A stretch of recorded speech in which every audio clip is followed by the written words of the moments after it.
let's talk about a piece I've got up, hopefully, on TexasFootball.com. Maybe not. Breaking down, we're going inside the numbers again. Texas High School Football inside the numbers. And you remember the first time I did this, I looked at the most improved offenses in the state of Texas in 2020.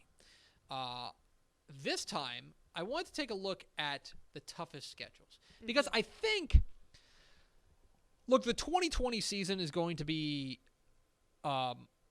long remembered for a lot of different reasons. Yeah. But I think one of the things that that'll probably fade into the ether as we get farther away from it is the mad scramble that happened between about,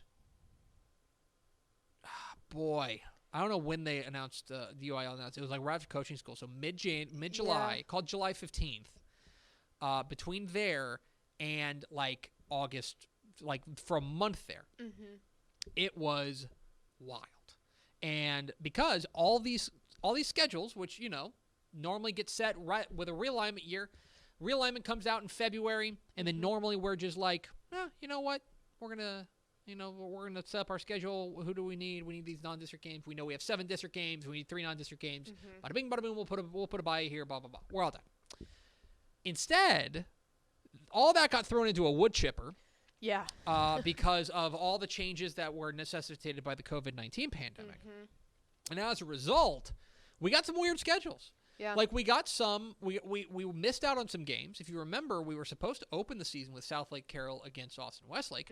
We ended up getting it in the end. Just 21 weeks later. Yeah, but games got thrown around, and even district schedules got shuffled up because districts were breaking up into different zones and stuff. I know a big one too was a lot of say 4A D1 teams that were going to play up and play in like 582, 581. A lot of those that affected the non-district schedule early on, really big time. Yeah, suddenly it's like, hey, we can't play. Like, literally, we cannot literally play. Cannot.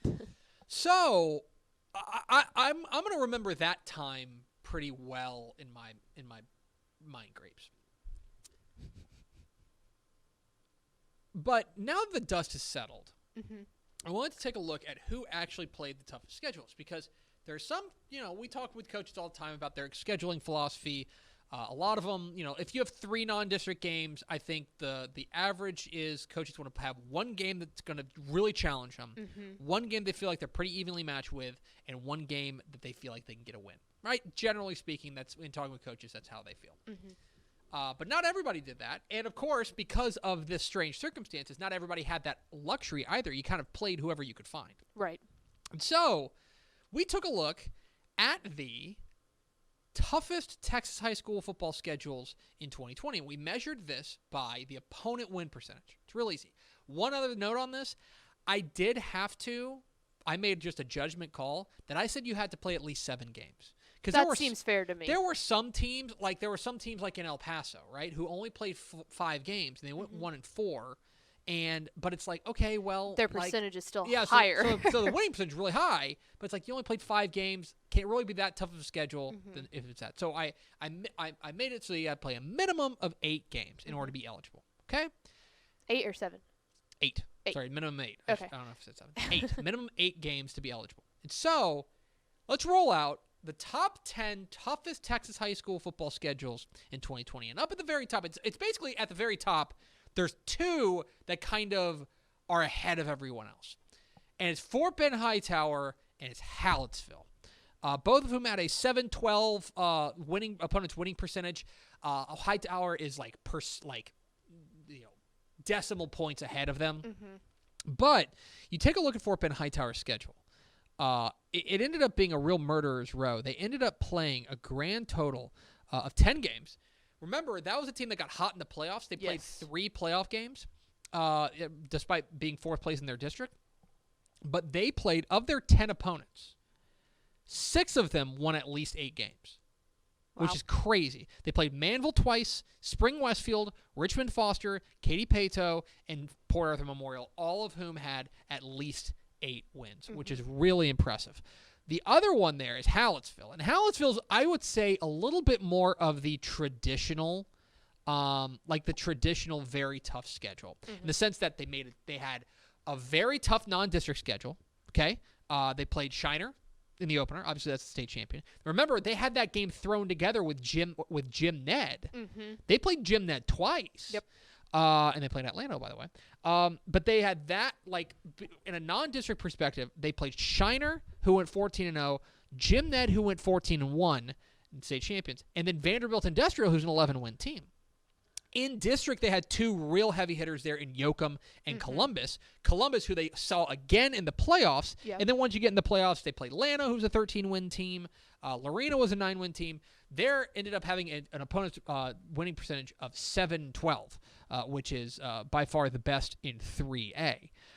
Another one that kind of caught my eye, and one of the ones that ended up being one of the toughest in the state is Stephenville.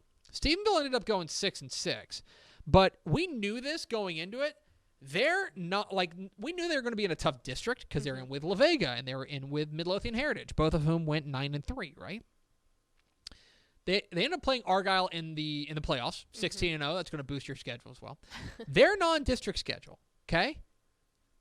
8-2 Sweetwater, 9-1 Lampasas, 11-2 Salado, 11-2 Melissa, 11-2 Dumas. Jeez, man. They ran through a gauntlet, did Sterling Doty's Yellow Jackets, and to get to 6-6 is rather remarkable. Another one that caught my eye, and this was the toughest six-man team, was Borden County.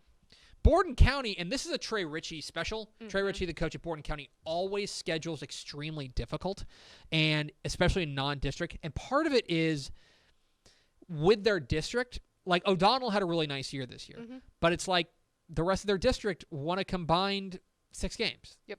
Meadow, Whiteface, and Wellman Union all combined to win 6 games. So he has to load up in non-district. So as a result, he played 9-3 Calvert, 11-2 Westbrook, 10-2 Rankin, 15-0 eventual state champion for Sterling City, who they played again in the title game. Yeah. 10-2 Jonesboro, and then of course they ran into Happy and Sterling City in the playoffs. So they ended up having the toughest schedule in 6-man football. Those are the blue bloods. Oh, absolutely. All like every single team you named right there. And rounding out the top 5 was Aledo. And I knew that Aledo played a tough schedule, but I guess I didn't necessarily realize how tough until we get to the end of it. Remember, they played Cedar Hill, who not only went 12-2 and played for a title, but they were in 6A. So they're punching up like 4. They're punching up 2 divisions. You know what I mean, from 5A Division 2 to 6A Division 2. 4 half. Mansfield Timberview ended up being a 10-win team within their own district, and then they went on their playoff run got particularly brutal. After they got past Dallas Hillcrest, they played 9-2 North Forney, 8-2 Frisco, 13-1 Lucas Lovejoy, 11-3 Wichita Falls Rider, and 12-4 Crosby. When you're talking about playing a grand total of 5 teams that ended up winning 10+ games, that's going to boost it. And that didn't even take into the fact that they, even with playing those teams, they kind of handed it to each of those teams when they were able to play them. Oh, absolutely. I mean, Lovejoy gave them a scare, but aside from that, that was really their only real push. And then they obviously lost Cedar Hill, who played for a 6A title. Rounding out the top 10, Sterling City, Willis, Eden, Salina, and Klein Collins. You can find my piece up on TexasFootball.com. It's a look at the top 10 toughest Texas high school football schedules in 2020. It was an interesting piece to go through in the end. And normally I would say, that means they're going to have a really tough time next year. Maybe, but I also don't know, it's not necessarily a done deal. And for most of these guys, they've got to remake their schedule again. Right. To go out there and make their schedule for a kind of a third time in 14 months, got to put together another schedule. So we'll see if teams, what ends up happening. But for 2020, looking back, Fort Bend, Hightower, and Hallettsville ended up having the toughest schedules in 2020. I was a little surprised, and maybe it's just district play that kind of took them down, that Shiner wasn't on this list, considering the gauntlet that they went through. It's funny you mention that. Shiner and Jim Ned both. So Shiner is 40th on the list. Jim Ned... they're probably further down. Jim Ned's 50th. Okay, yeah, because Shiner did the thing where their non-district at the beginning of the year was just absurd. Yes. And then Jim Ned did the thing where they just kept taking down powerhouses at the playoffs. And you're exactly right. Shiner played Hallettsville, East Bernard, but then once they got into part of the reason that they ran into a problems as getting onto this list. Yes, their schedule, like their district, Ganado was the best team, and they went 6-5, right? Aside from China, I should say. Right. And then their first two opponents in the playoffs were Harper and Freer, who won a combined 5 games. So that really knocks them down. Look, they went on an absolute tear where they ended up playing Refugio, Timpson, and Post in their final 3 games. But on balance, they kind of came up a little bit short as far as that's concerned. Right. As far as overall strength of schedule is concerned. Jim Ned's an interesting case too. Jim Ned obviously they did the opposite of what Shiner did, basically. For sure. Jim Ned again, their district didn't do them any favors. Normally, you'd count on like Wall to boost their strength schedule, but they only went 8-4. Halletts, they did play 4 10-win teams in non-district though, in Ballinger, Eastland, Cisco, and Hallettsville. But again, they're like early San Angelo TLC, like playing 0-10 team. You know what I mean? Right. Breckenridge and Clyde, that's going to bring them down a little bit. That's what makes these pieces fun because it's literally, obviously I'm going to look at this. Who played the easiest schedule? That's interesting. The easiest schedules, if you're interested: Hull-Dicetta, Sabinal, Throckmorton, Rule, and Lockney. They Sabinal or Hull-Dicetta played teams with an opponent winning percentage of .317. Wow. Their opponents went 27-58 there. So there you go. You can find that at TexasFootball.com.